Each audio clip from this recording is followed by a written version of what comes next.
Archbishop Coyne, thanks so much for sitting down with me. It's an honor to meet you. Wanted to ask you a couple questions since you're new around here. Number one, just tell us a little bit about yourself and what are some of your priorities as you enter this new role? Sure. I was a priest of the Archdiocese of Boston for 25 years, and then I was made an archbishop, not an archbishop, I was made an auxiliary bishop for the Archdiocese of Indianapolis. Did that for 4 or 5 years. 9 years in Vermont as a diocesan bishop, and then finally here in October of last year came to Archdiocese of Hartford to serve as the Archbishop. Obviously, as a Catholic and a Christian, my first priority is to preach the good word of salvation to other people and to help them to come to know the Lord Jesus as I do, and to invite them to become members of our church and find their way along the path of salvation. I think it was a wise person who once said, in order to solve problems, we first need to understand why they're happening. So I wanted to ask you, in your view, why have people been leaving the church? And what's your plan to get them back in the pews, specifically young people? There's a multitude of reasons for why people have left the church. I think what you're seeing across the culture is kind of like the death of what we call established religion, not in the sense that it's not revivable, but that many standard established churches have lost membership in great numbers. That includes ourselves as well. So we're seeing that right across the board, and it's also playing out in Jewish communities and Muslim communities and all of the various groups within our culture. So there's the cultural kind of river that's taking people away from the church. And then there's also people who are not satisfied with the church's teaching on certain matters, that they find them very difficult to maintain. They don't really hold to them. There are people who have never really been brought into the church other than just being cultural Catholics by baptism, and there's not a lot of roots there to keep them settled there. There are people who have left because they're angry over the abuse crisis. There are people who have left because they just don't see the need to go to church. They can pray to God on their own. There's all kinds of reasons for it. I think there's also the cultural realities of social media, which tends to lead to isolation amongst ourselves, not only in churches, but also in all kinds of groups and gatherings and all. I think the call is to help people one at a time to find their way back, perhaps to join in a community, to become part of a people of faith, and to be a welcoming and happy and joyous group of people. And specifically, as we see sort of the aging population in churches, those young people, how do you attract them? Well, the young people that are coming are attracted to the positive nature of the Catholic faith and the way in which we are a welcoming, joyful, and also welcoming, joyful, and helpful people, merciful people. The good works that we do attract people, that we are the #1 private provider of social services in the state of Connecticut. When you combine all of our churches, all of our schools, all of our hospitals, all of our shelters, all that we do, and to get people to be part of that and to belong, to see the good works, and then out of the good works begin to believe. So belonging precedes believing. So I think one of the ways is just encourage people to find a niche to start with and find a happy home. And I think it's a great segue into my next question, which was going to be, you mentioned some of sort of the barriers to entry that exist right now with the church. So what do you want to do to make the church more approachable, and how do you want to see the church evolve? I've been preaching and continue to preach Pope Francis' theology of accompaniment. That means that when a person comes to us or when we meet a person, whether it's in the church or outside the church, and they begin to have questions, or they begin to ask us questions, even if they're sometimes hostile, even if they're sometimes looking to push more than to welcome to come, I think you begin with them as they present themselves to you as a person, and then you begin to talk about how God is already operating in their lives and how there's goodness there and all that thing, and how they can build upon that. Accompaniment means we take the person where they are at that moment, but don't leave them there, as I don't leave myself there, but just to go along the path towards God, towards holiness, towards the church. So whatever way a person presents themselves to me, it doesn't cost me anything to accept how they're identifying themselves, and to just say welcome, and then what can I do for you? What do you need from me? What are you looking for from me? I'd like to help, and I'd like to walk with you. So I think the accompaniment means not shutting doors; it means opening doors. But I guess just in terms of, do you want to see the church evolve in a technological way, evolve on some of the social views that Catholics have? Do you want to see evolution I think social media and technology are tools that are in themselves that are neutral, that can be used for the good things of the church, but it can also, social media can also have a lot of downside, a lot of harmful things. So I think using social media is a good thing, using any of the tools of communication that we have to get the message out there to people, to interact with people. But at the end of the day, we are an incarnational people, meaning we're an embodied people, and we need to be with each other. We need to come together as much as we can. And so social media tends to separate bodily, or can, whereas we try and use it now to somehow figure out a way of getting to people back.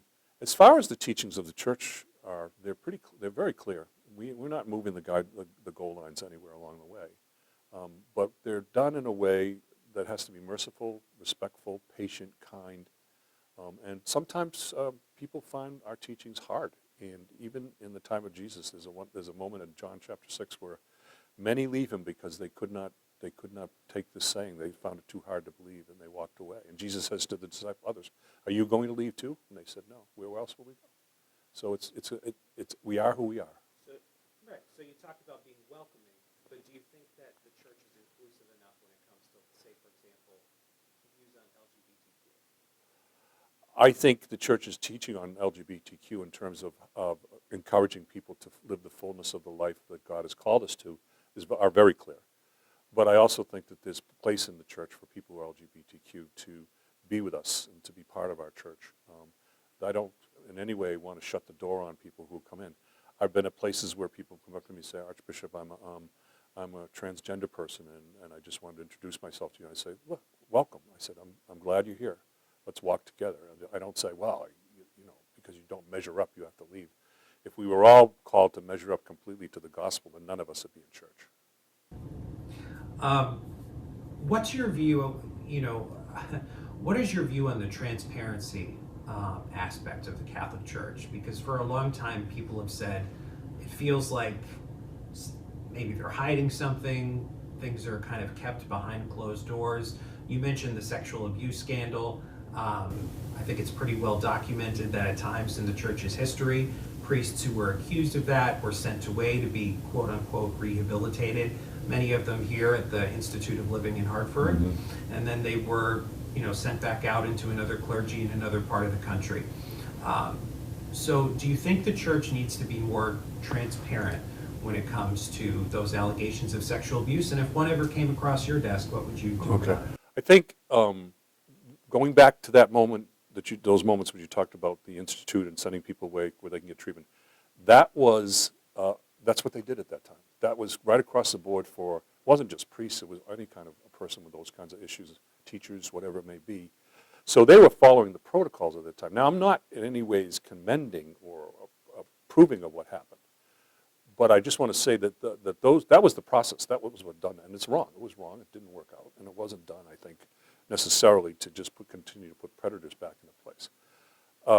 Having said that, my record stands on its own in terms of what I accomplished in the Diocese of Burlington, where we had a full commission made up of 6 laymen and women, 7 as a matter of fact, who went through all of our files, and they produced a report on every single allegation that had been made by someone against a priest involving abuse of a minor. And they published a report with numerous names, and they put out all the details. And I didn't touch the report. I just received it, and I published it as it was. And this was right across the board. It wasn't just Catholics. It was non-Catholics. It was lawyers, law enforcement, one law enforcement, previous law enforcement person. So that was published. And then I also published transparent financials and across the day so that people could see what was going on at the diocesan level. I made every parish publish their financials. I also encouraged transparency when there was an incident involving an adult, not necessarily a priest, could have been a school teacher. We were transparent in being open about what the allegation was, not hiding anything like that, trying to reach out to the parents. So I think my goal is to continue to be as transparent as I can here with the Archdiocese of Hartford, building upon the good things that they already have here, that they're already doing, because there's a lot of transparency here. Finally, when we do receive an allegation against any adult who works for us or any priest or deacon involving a minor, we immediately turn it over to law enforcement. We get out of the way. We're mandatory reporters, yes, but we don't want to look like we're involved in any kind of a cover-up. or any kind of a messiness involving that. So that's the policy here. We just turn it over to the appropriate law enforcement agency, let them make do the initial investigation, report back to us. Do you think that a clergy record should be public, though? You mean in terms of abusers? In terms of just their personnel file, in terms of what churches they've served at, if they have any accusations against them. I know there's an Office of Diocesan Records, but I don't believe as it stands that you can receive any kind of information on the background of a priest. I hadn't thought about that because, there is a certain amount of, I guess you'd have to think about the amount of privacy involved, but I don't see any reason why we couldn't have a database up that would list the priest's biography and showing all the places that he's served for any priest. I wouldn't just put it up for abusers. I suppose we could do that. Anybody who's called us at any time and asked, could you tell me where Father has worked, we give that out. It's not nothing that's hidden. It's just, we just hadn't, I guess I hadn't considered a database like that, but that's fine. That could work. Just priest biography. Father's been priest here, da-da-da-da-da-da, it's a... Do you think priests should be able to get married? Oh, I wouldn't want to do that to the women. We're very accomplished bachelors. I think we do have married clergy within the Catholic Church already, and I think if the decision was made to allow for married clergy, it wouldn't be. There's no theological reason that you can't have a married clergy. It's more of a practical reason, and it's more of a historical reason, more of a traditional reason in the Latin Rite Church. If we did do that, it would cause significant financial burdens. I mean, parishes would have to now pay for, yeah. Just pick it up right there. If we did do that, it would require parishes to really step up financially, because now you're talking about providing an income for a family, a husband, a wife, children going to university, all those things. Right now, priests have provided room and board, and which is very generous, but our salaries are very low. Reason I ask is because humans are sexual beings by nature.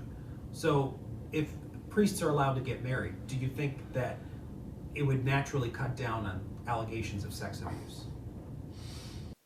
No, I don't think, because the root causes, from what I know, of abuse of children by adults, sexual abuse of children by adults, are not necessarily linked to whether they're married or not married, because the number one place in which children are abused sexually is in the family. And that's statistically true. Now, would it have made a difference within the clergy? If they had been married, would that have prevented some of these things? I don't know. That's kind of looking back and gainsaying something that may or may, it's non-provable. I think many of the instances in which I saw were just basically sinful, heinous, and somebody's going to do it if they're inclined that way, they're going to do it whether they're married or not married. Changing topics, consolidations and closings. Mm-hmm. People are concerned about that. We see parishes merging. A lot of the times it's parishes that have a cultural history, a Polish church, an Armenian church, whatever it may be. People who came here and built that church from the ground, and it's part of who they are. Do you see consolidation continuing? I do. And it's not because we don't have enough priests, it's because we don't have enough people. When we look at the numbers of masses, the numbers of churches that are being maintained, and you see that they're less than 10% full, these big, huge buildings, so these smaller buildings, and you're seeing a Sunday Mass in which you have only 10% of the population there, when you're celebrating 3 Masses in that church, when right next door, 2 miles away, is another church, or down the street is another church that's only 4 or 5 miles away, or something like that, where you can come together and have a much more sustainable group of people, much more sustainable population, and you're not paying to maintain buildings, you're not paying to repair buildings. I know that people are attached to their churches, that they were built by their ancestors, and there's a lot of things. It's like letting go of the family home. But it's not done to hurt. It's not done for political reasons or anything else. It's just done because we can't continue to maintain the number of buildings that we have. Now, as far as the national churches, Lithuanians, the Poles, Polish people, and others, we have a Vietnamese parish here in West Hartford. Those parishes that that need to be maintained because that's the place where they come to worship, we'll maintain them. Even if the numbers are small, those peoples need to have a place to go. But in a lot of instances, especially in some areas of the Hartford Archdiocese, there's 5 or 6 Polish churches within 7 miles of each other. And when you go to close one, of course they start screaming and yelling because they're upset. I understand that. But then I just say, but you can go to another church 2 miles down the road. Well, we don't want to go there. We want to stay here. So that's hard. You mentioned maintained buildings, and obviously we know there's an aging infrastructure of churches across Connecticut. We just had a church collapse in New London a couple of months ago. It's not a Catholic church, but it was a religious building that Yeah. was collapsed. And so, do you have the money to maintain these old buildings? Well, the churches and properties are owned by the parishes. That's their property. That's their money. It's not. It's under kind of the auspices of the Archdiocese. Each of the parishes is a freestanding not-for-profit. So they own all of their assets. So if a parish has the assets to continue to maintain the buildings, that's one condition that's brought into play when you discuss about whether the building should stay open or not. There are a number of places that don't have the money to do the work that needs to be done in the parishes that's there, and that certainly is taken into account. Along with things like parking. Is there adequate parking for people? If you decide to consolidate and make that the parish, is there enough room for people to park? So I think we do it on a case-by-case basis. I think there are going to continue to be church closings for the right reasons, which is just there's no people there, and we can't continue to maintain it, and we can provide all the sacraments and everything else right there just down the road.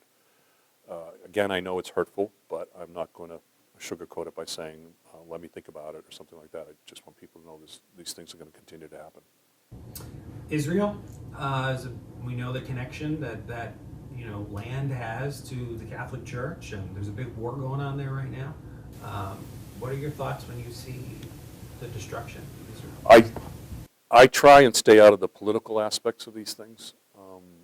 You don't garner any kind of, you garner perhaps from one side or another a kind of applause, but you also garner criticism. And my job as a priest is to be a pastor, not a politician. What I continue to do is pray for peace in the Holy Land. Pray that both sides may come to a place of peace, that the war and violence that's going on there may end. That on both sides, I know one is a bit. You could say that one outcomes is a bit disproportionate to another, and I see that, and I pray that this may end. But I also pray for the Christians that are living in Gaza and the parts of Israel that are now being faced with violence. We sometimes neglect to recognize that there are significant Catholic Christian populations in those areas and focus only on the Jewish and the Muslim populations. And so there are a lot of our brothers and sisters who are being caught up in it as well, and it's horrific. So I just continue to pray and pray and pray for peace and encourage others to do so as well, and write to their people, their congresspersons and others as they can. I just have 2 more for you, then I'll let you go. Where do you see the church in 10 years? Here in Hartford, I see us vibrant, alive, and growing. I think we have so much to offer to the society. We are a people that are here. We're not going anywhere. I'm seeing it already happening here. I'm seeing a lot of momentum. I'm seeing a lot of enthusiasm. I'm seeing going into some of our bigger churches that are just, the numbers are growing. Yeah, some of our smaller churches where they're just kind of on life support, that's the end of the reality. But I think we're there. Our Catholic schools are burgeoning. We have the numbers just keep growing and growing. We provide a real service to that. I just think our culture needs to hear the message of joy, the message of peace, the message of mercy to people, and continue to just do that. I think we're going to continue to be alive, alert, and enthusiastic, as we say. And I'll end it on a story that I covered a little more than a year ago at this point, an alleged miracle at a church in Thomaston. Mm-hmm. I know that this has been brought to the Vatican's attention. It's something people are very interested in. When our story aired, millions of views on YouTube. So is there any update to this investigation? Where does it stand? No, there's no update. The file's over in Rome. We're waiting for some kind of one way or another, an opinion on the matter. I haven't read the file. I've been told about it. I've got a lot more things on my list of things to do, and so once we receive the opinion from Rome, then that's when I'll go and take a look at what we've got. It's a huge binder of stuff, and But there's a lot more other things that are on my agenda in terms, especially just getting out and being with people, spreading the good news, being a loving and kind and good man to people that really need to hear it. But do you believe miracles can happen? Oh yeah, no, I do. I do. I've been part of some investigation of these things that you just can't prove it. I mean, how did this happen? You know, it's just, there's no medical reason for it. It's usually medical. I think in this case, it was the hosts that multiplied in the subordinate. Yeah, I've heard that. Yeah. I mean, my doctorate's and all, it deals with a lot of this stuff, liturgical stuff and all that. So I'm a little bit more cautious when it comes to these things than others. I think there's truly miracles out there, and we have to maintain those and hold those up, and so as to perhaps not lessen the miraculous of those realities by perhaps putting too much cause or too much belief in something that's not quite sure what happened. I mean, honestly, someone who's in a coma, brain dead, and not going to live, and then all of a sudden the family calls in and prays to Blessed Michael McGivney, you know, and they hold a relic of him over the person, and the next day the person woke up.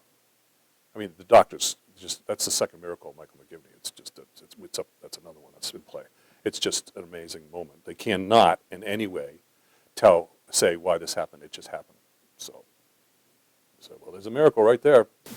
Yep. Archbishop, I appreciate your time. You're welcome.